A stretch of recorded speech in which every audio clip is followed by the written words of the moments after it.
D'abord, Pierre Poilievre a été élu dans la partielle de Battle River Crowfoot et donc il a recommencé ses excellents points de presse. Hier, il a fait un bilan de l'été de Mark Carney. C'était un grand show de boucan avec Mark Carney. Une show de boucan sur l'austérité. Une show de boucan sur les économies dans la bureaucratie. Un grand show de boucan qu'il aurait renversé les politiques sur la criminalité.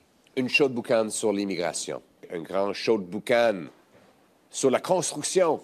Une show de boucan sur la question des États-Unis. Après le grand show de boucan. C'est une show de boucan. Voilà. Alors, honnêtement, je trouvais Mark Carney assez ennuyant, mais là, tout d'un coup, je suis en train de me dire que je suis peut-être en train de manquer un très bon show. Il s'est aussi moqué du slogan « Elbow up » du premier ministre. Il a dit qu'il allait avoir des coudes levés, mais ses coudes sont disparus. Le grand spectacle de ses coudes est où? Il est où les coudes de M. Carney? Bon, après le petit monsieur pas de cou, le petit monsieur pas de coude. Je vous rappelle que le français n'est pas la langue maternelle de Pierre Poilievre. C'est pour ça que des fois, quand il parle, on a l'impression qu'il a un peu trop levé le coude. Et malheureusement, M. Poilievre n'a pas profité de l'été pour trouver des nouvelles formules. Il fait encore dans l'immobilier. Nous allons aussi proposer des mesures positives afin de protéger les Canadiens et réinstaurer le vue que chaque Canadien devrait pouvoir acheter une belle maison et devrait être sécuritaire dans cette belle maison.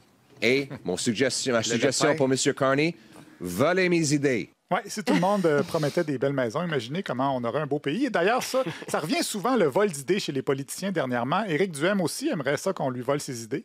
Bien, c'est sûr qu'on va continuer à défendre nos idées, mais d'abord et avant tout, moi, je pense que M. Legault, il faut qu'il nous vole nos idées. Oui, en même temps, voler une idée d'Éric Duhaime, c'est un peu comme voler une vieille Civic rouillée dans une cour à scrap. Pas toujours bon de voler les idées des autres. Moi, j'ai volé la coupe de cheveux de Chantal Hébert, puis regardez. Vos cheveux tiennent aujourd'hui par des lunettes. Vous êtes rendu presbyte, Olivier? Ah oui, ça, c'est une autre histoire. On en coup de parlera vieux, la ça. semaine prochaine. Oui. On pourra faire une semaine là-dessus.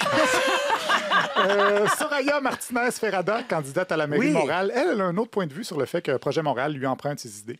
Bien, en fait, je pense pas qu'ils ont juste emprunté. Moi, quand tu es étudiant à l'université, on appelle ça du plagiat. Donc, c'est ça. C'est pas tout le monde qui apprécie le vol d'idées. Il va falloir que Luc Rabouin cite ses sources en bas de ses pancartes électorales.